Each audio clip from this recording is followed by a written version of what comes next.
Hello ನಮಸ್ಕಾರ. ಕೂರ್ಬಸ್ನ ಎಲ್ಲ ವೀಕ್ಷಕರಿಗೆ ಪ್ರೀತಿಯ ಸ್ವಾಗತ. ನಾನು ಕಿಶೋರ್ ರೈ ಕತ್ತಲೆಕ್ಕಾಡು. ಸ್ಪೆಷಲಿ ಇವತ್ತಿನ ವಿಶೇಷ ಮಾತುಕತೆಗೆ ನಿಮ್ಮನ್ನು ವಿಶೇಷವಾಗಿ ವೆಲ್ಕಮ್ ಮಾಡ್ತಾ ಇದ್ದೇನೆ.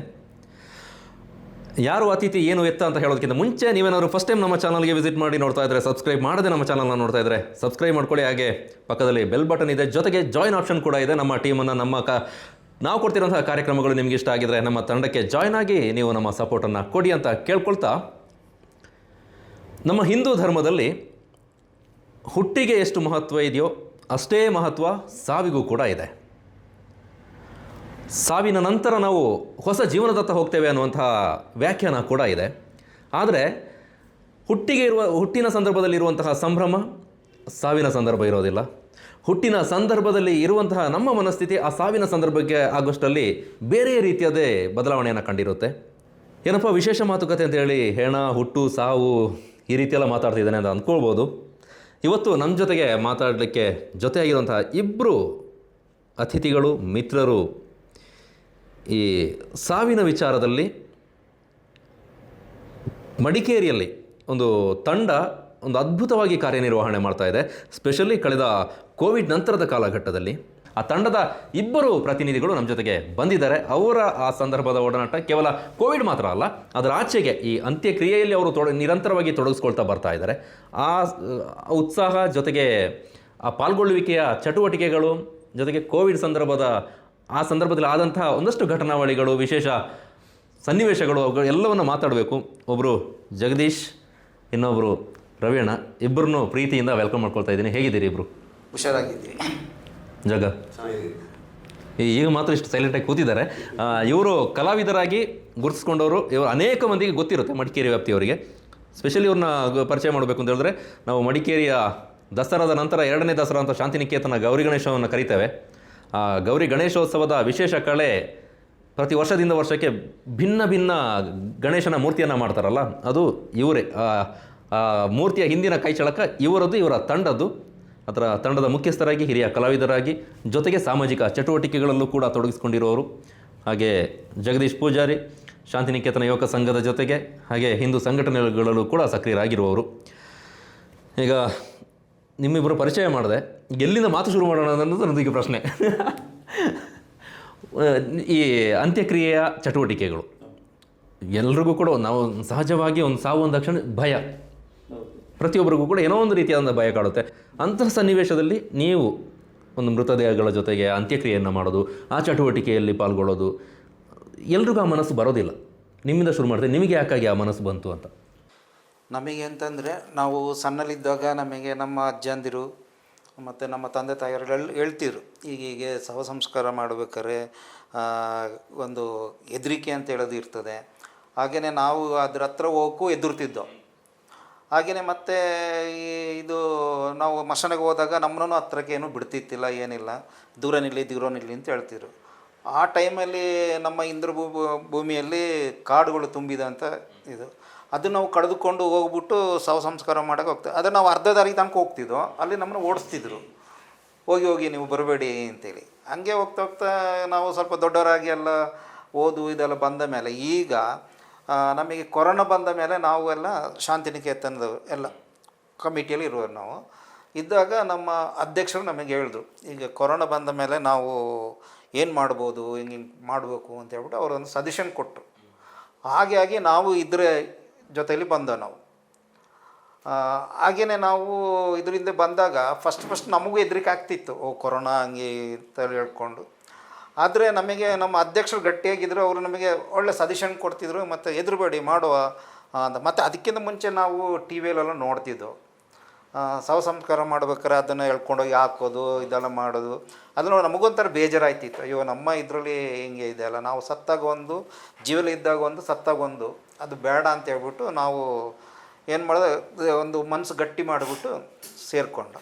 ಹಾಗೆ ನಮಗೆ ಏನು ಮಾಡ್ಬೇಕು ಗೊತ್ತಿತ್ತಿಲ್ಲ, ಆದರೆ ನಮ್ಮ ಅಧ್ಯಕ್ಷರು ಹೇಳ್ಕೊಡ್ತಿದ್ರು, ಹಿಂಗೆ ಮಾಡಬೇಕು ಅಂತ ಹೇಳ್ಬಿಟ್ಟು. ಅದೇ ಥರ ನಾವು ಮಾಡ್ಕೊಂಡು ಬರ್ತಿದ್ದೋ. ಆಗ ನಮಗೆ 1-2 ದಿನದಲ್ಲಿ ನಮಗೂ ಅದು ತಲೆಯಲ್ಲಿ ಹೋಗ್ಬಿಡ್ತು, ಇಲ್ಲಿ ದೆವ್ವ ಇದೆ, ಇದೆ ಅಂತ. ಅದು ಯಾವುದೂ ಇಲ್ಲ ತಲೆಯಲ್ಲಿ.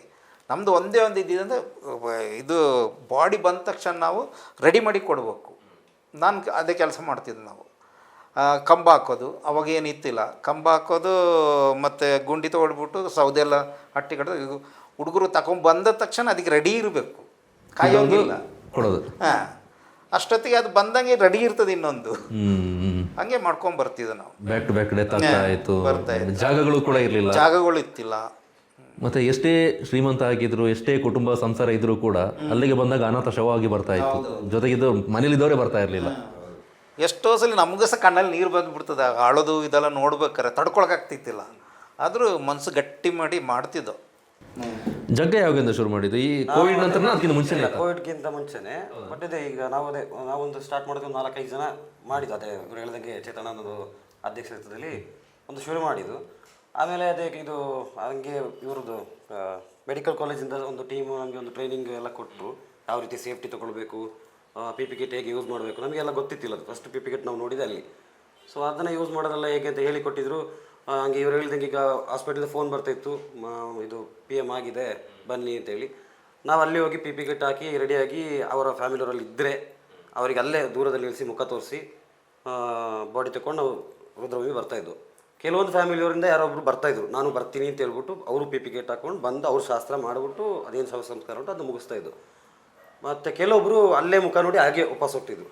ಆ ಟೈಮಲ್ಲಿ ನಾವೇನು ಮಾಡ್ತಿದ್ವಿ ಅಂತಂದರೆ, ನಾವೇ ಅದೇನು ಶಾಸ್ತ್ರ ಉಂಟು ಅದನ್ನ ಶಾಸ್ತ್ರ ಪ್ರಕಾರನೇ ಮುಗಿಸಿ, ಅದೇನು ಪೂಜೆ ಇದೆ ಮುಗಿಸಿ, ಅದೇನು ಬೆಂಕಿ ಕೊಡೋದಿದೆ ಅದು ಮಾಡಿ ಅದೇ ಇದರಲ್ಲಿ ನಾವು ಕಂಟಿನ್ಯೂ ಮಾಡಿ ಒಂದು ಸ್ವಲ್ಪ ಹಂಗೆ ಬಂದು ಒಂದು 50-70 ಜನ ನಮ್ಮದೊಂದು ಟೀಮ್ ಬಿಲ್ಡ್ ಆಗಿ ಬಂತು. ಅದಕ್ಕಿಂತಲೇ ಒಂದು ಟೀಮ್ ಬಂತು. ಅಂದರೆ ಆ ಟೈಮಲ್ಲಿ ಗೌರ್ಮೆಂಟ್ ರೂಲ್ಸ್ ಬೇರೆ ಇತ್ತು. ಅಂದರೆ ಎಲ್ಲರನ್ನ ಒಗ್ಗಟ್ಟು ಇರಬಾರ್ದು, ಮತ್ತು ಜಾಸ್ತಿ ಜನನ ರೋಡಿಗೆ ಬಿಡೋದಿಲ್ಲ, ಅದೆಲ್ಲ ಇತ್ತಲ್ಲ. ಸೊ ಹಾಗೆ ಒಂದೊಂದು ದಿನಕ್ಕೆ ಸ್ವಲ್ಪ ಜನ ಟೀಮ್ಗಳು ಬಂದು, ಈಗ ಆವಾಗ ನಮಗೆ ಸ್ಟಾರ್ಟಿಂಗಲ್ಲಿ ಸೌದೆ ಎಲ್ಲ ತುಂಬ ಪ್ರಾಬ್ಲಮ್ ಆಗಿತ್ತು. ಮತ್ತೆ ಈ ಸುಮಾರು ಜನ ತೋಟದವರೆಲ್ಲರೂ ಸೌದೆ ಕಳಿಸಿ ಕೊಡೋಕ್ಕೆ ಶುರು ಮಾಡಿದರು, ಎಲ್ಲ ದೊಡ್ಡ ದೊಡ್ಡ ಕುಂಟಾಗಿ ಅಂತಕ್ಕೂ ಅದೆಲ್ಲ ತಂದಲ್ಲಿ ಹಾಕಿ ಅವ್ರ ಪಾಡಿಗೆ ಹೋಗ್ತಾಯಿದ್ರು. ನಾವೇನು ಮಾಡ್ತಿದ್ವಿ ಅಂದರೆ, ಇದೇ ಈ ಗೌರ್ಮೆಂಟ್ ರೂಲ್ಸ್ ಬೇರೆ ಇತ್ತಲ್ಲ, ಅದನ್ನ ಫಾಲೋಅಪ್ ಮಾಡಿಕೊಂಡು ಒಂದು ಸ್ವಲ್ಪ ಜನ, ಒಂದು ದಿನಕ್ಕೆಷ್ಟು ಅಂತೇಳಿ ಒಂದು ಸ್ವಲ್ಪ ಜನನ ಡಿವೈಡ್ ಮಾಡಿಕೊಂಡು ಅದನ್ನೆಲ್ಲ ಫುಲ್ ಹೊಡೆದು ಅದು ಸೆಟ್ ಮಾಡ್ಕೊಳ್ತಿದ್ದು. ಅಣ್ಣ ಹೇಳಿದಂಗೆ ಅದೇ ಇವರೊಂದು ಸ್ವಲ್ಪ ಜನ ಅಲ್ಲಿ ಕಂಬ ಹೊತ್ಬಿಟ್ಟು ಅದೇ ಸೌದೆ ಎಲ್ಲ ಸೆಟ್ ಮಾಡ್ತಾಯಿದ್ರು. ನಾವು ಹೋಗಿ ಪಿ ಪಿ ಕಿಟ್ ಹಾಕಿ ಅಲ್ಲೊಂದು ಎಂಟ್ರಿ ಎಲ್ಲ ಮಾಡ್ಲಿಕ್ಕೆ ಇರ್ತದೆ, ಅದು ಎಂಟ್ರಿ ಮಾಡಿ ಅಲ್ಲಿಂದ ಅದೇ ಬಾಡಿನ ತಗೊಂಡು ಇಲ್ಲಿ ತಲುಪೋದ್ರೊಳಗೆ ರೆಡಿ ಇರ್ತಿದ್ರು. ಬಂದು ನಾವು ಇಡೋದು, ಅದೇನು ಶಾಸ್ತ್ರ ಮುಗಿಸೋದು, ಅದು ಹಂಗೇ ಅದನ್ನಲ್ಲಿಂದ ಬೆಂಕಿ ಕೊಟ್ಟದು ಏನು ಮಾಡ್ಲಿಕ್ಕೆ ಮಾಡೋದು. ಅಷ್ಟೊತ್ತಿಗೆ ಇನ್ನೊಂದು ಫೋನ್ ಬರ್ತಿದ್ದು, ಪುನಃ ಇನ್ನೊಂದಕ್ಕೆ ಹೋಗ್ತಿದ್ದು. ಅಕಸ್ಮಾತ್ ನಾವು ಹುಡುಗರು ಜಾಸ್ತಿ ಇದ್ದರೆ ಚೇಂಜ್ ಆಗಿ ಹೋಗ್ತಿದ್ದು, ಇಲ್ಲಾಂದ್ರೆ ಅದು ಯಾರು ಪಿ ಪಿ ಕಿಟ್ ಹಾಕಿದ್ರು ಅವರೇ ಹಂಗೆ ರಿಟರ್ನ್ ಕಂಟಿನ್ಯೂ ಮಾಡ್ತಾಯಿದ್ದು. ಇನ್ನೊಂದು, ಈ ಮನೆಯವರಿಗೆ ಸಹಜವಾಗಿ ಭಯ ಇರುತ್ತೆ. ಮಗ ಇಂಥ ಕೆಲಸಕ್ಕೆ ಹೋಗ್ತಾ ಇದ್ದಾನೆ, ಅಂತ್ಯ ಸಂಸ್ಕಾರಕ್ಕೆ ಹೋಗ್ತಾ ಇದ್ದಾನೆ, ಯಾವ ಹೆಣ ಏನು ಗೊತ್ತಿಲ್ಲ, ಕಾಯಿಲೆಗಳು ಬರುತ್ತೆ. ಕೇವಲ ಈ ಕೋವಿಡ್ ಅಂತಲ್ಲ, ಅದರ ಆಚೆಗೆ ಬೇರೆ ಶವ ಸಂಸ್ಕಾರ ಮಾಡಿದಾಗಲೂ ಕೂಡ, ಸ್ಪೆಷಲಿ ಶವ ಸಂಸ್ಕಾರ ಅಂತಲ್ಲ, ಈ ಸ್ಮಶಾನದತ್ತ ಹೋಗೋದಕ್ಕೂ ಕೂಡ ಅನೇಕರು ಬಿಡೋದಿಲ್ಲ. ನಿಮ್ಮ ಮನೇಲಿ ಆ ಥರ? ಅದೇ ಅದೊಂದು ಸ್ಟಾರ್ಟಿಂಗಲ್ಲಿ ಏನಂದರೆ, ಸ್ಟಾರ್ಟಿಂಗಲ್ಲಿ ಸ್ವಲ್ಪ ನಮಗೂ ಭಯ ಇತ್ತು, ಮತ್ತು ಮನೆಯವ್ರಿಗೂ ಸ್ವಲ್ಪ ಭಯ ಇತ್ತು. ಮತ್ತೆ ಏನಾಯ್ತು ಅಂದರೆ, ಈಗ ಅಣ್ಣ ಏನು ಮಾಡಿದ್ರು ಅಂತ ಹೇಳಿದರೆ, ಈಗ ನಾವೆಲ್ಲರೂ ಈ ಕೆಲಸ ಮಾಡಿ ಮನೆಗೆ ಹೋದರೆ ನಮ್ಮಿಂದ ಈಗ ಅವ್ರಿಗೆ ಪುನಃ ಏನೋ ಪ್ರಾಬ್ಲಮ್ ಆಯ್ತದೋ.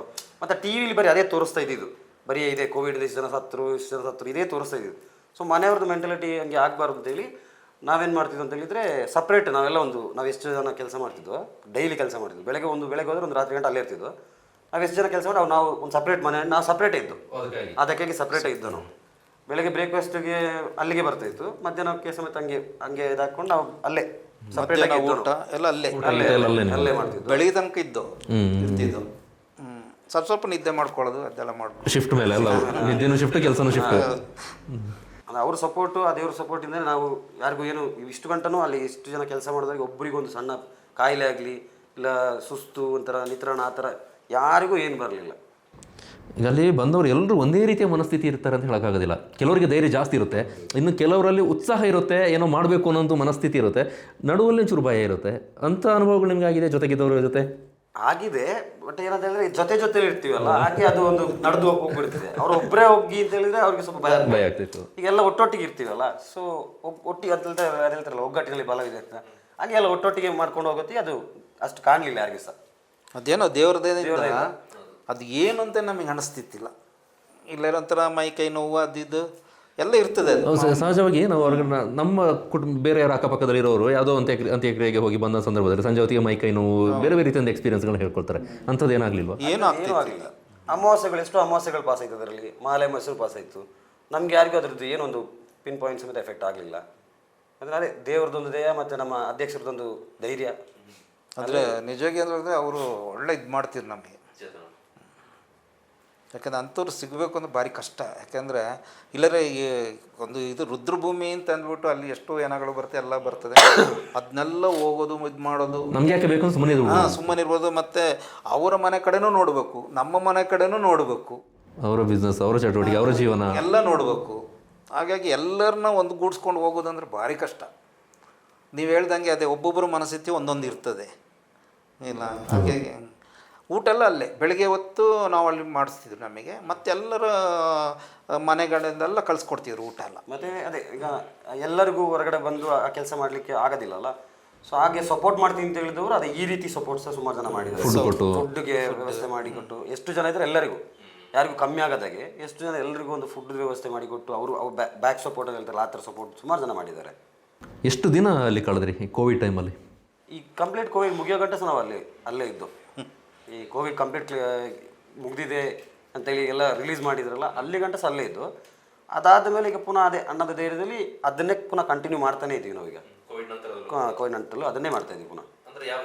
ರೀತಿ ಅಂತ ಹೇಳಿದರೆ ಈಗ ಅವಾಗಾದರೆ ಎಲ್ಲರಿಗೂ ರಜಾ ಇತ್ತು, ಅಂದರೆ ಅವಾಗ ಡ್ಯೂಟಿ ಏನಿತ್ತಿಲ್ಲ, ಎಲ್ಲರೂ ಫ್ರೀ ಇದ್ದು, ಎಲ್ಲ ಸ್ಟಾಪ್ ಆಗಿತ್ತು, ನಾವು ಅದರಲ್ಲೇ ಇನ್ವಾಲ್ವ್ ಆಗಿದ್ದು.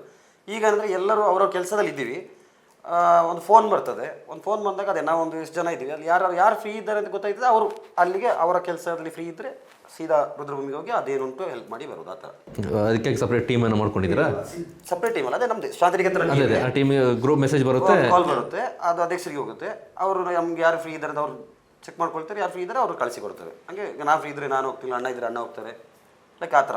ಯಾರು ಫ್ರೀ ಇರ್ತಾರೆ ಅವ್ರು ಹೋಗಿ ಅವ್ರಿಗೆ ಅದೇ ಅಲ್ಲಿ ಯಾರು ಇರ್ತಾರೆ ಅವ್ರಿಗೆ ಹೆಲ್ಪ್ ಮಾಡಿ ಕೊಡೋದು, ಆ ರೀತಿ ಮಾಡಿಕೊಟ್ಟು ಬರೋದು, ಆ ಥರ. ನೀವು ಈವರೆಗೆ ಎಷ್ಟು ಅಂತ್ಯಕ್ರಿಯೆಯಲ್ಲಿ ಎಷ್ಟು ಮಂದಿ ಅಂತ್ಯಕ್ರಿಯೆ ಮಾಡಿದ್ದೀರಿ? ನಾವು ಅದೇ ಇದು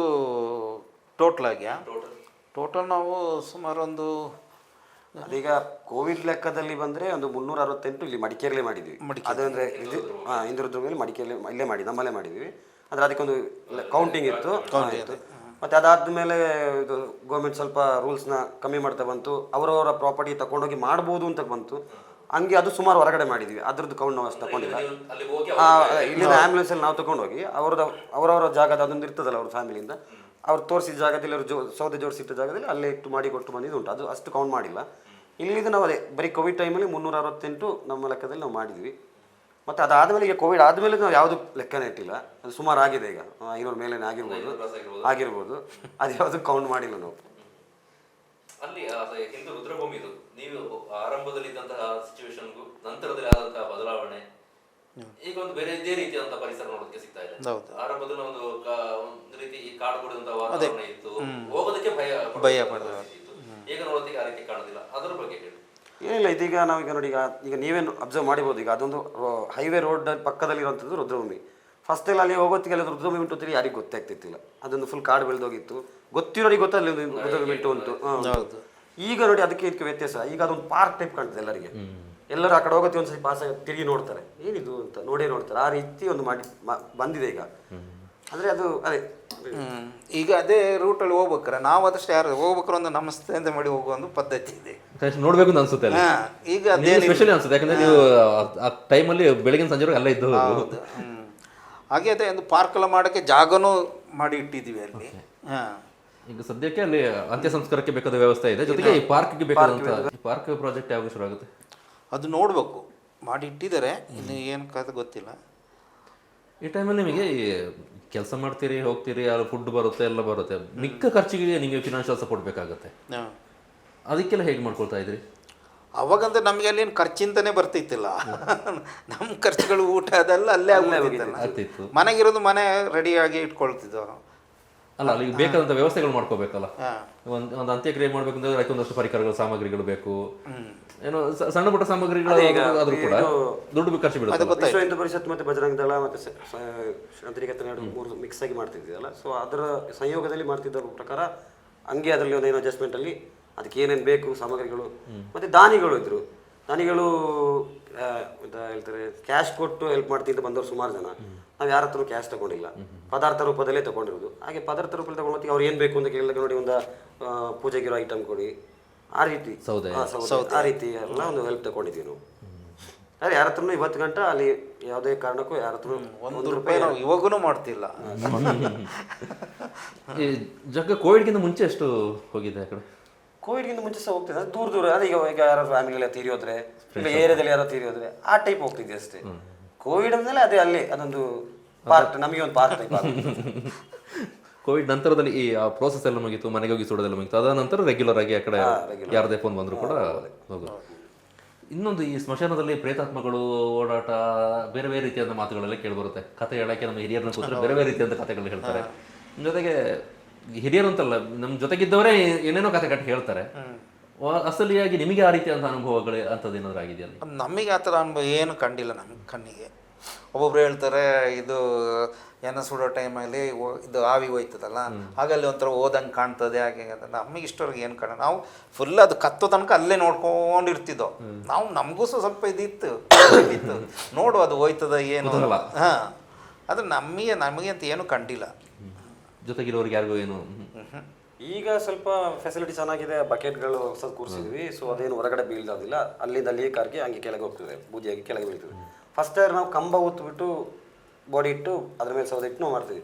ಅವಾಗ ಒಂದು ಎಕ್ಸ್ಟ್ರಾ ಕೆಲಸ ಇತ್ತು ನಮಗೆ, ಏನಂತಂದ್ರೆ ಆ ಸೌದೆ ಬೀಳ್ತಾ ಇತ್ತು, ಅದ ಪುನಃ ಸೇರಿಸ್ಬೇಕು, ಸೇರಿಸೋದು, ಅದ್ರಲ್ಲಿ ಕೈ ತಾಲೆ ಎಲ್ಲ ಹಂಗೆ ಕಾಣ್ತಾ ಇತ್ತು ಬರ್ನ್ ಆಗೋದು. ಸೊ ಆಗ ಸಹ ನಮ್ಗೆ ಏನು ಬೇರೆ ಏನು ಕಂಡಿಲ್ಲ, ಅದೇನು ಮನ್ಸಂದು ಏನಿದೆ ಅದೇ ಕಂಡಿದ್ದು, ಎಕ್ಸ್ಟ್ರಾ ಏನೂ ಇಲ್ಲ, ಬರ್ನ್ ಮಾಡ್ಬೇಕಷ್ಟೇ.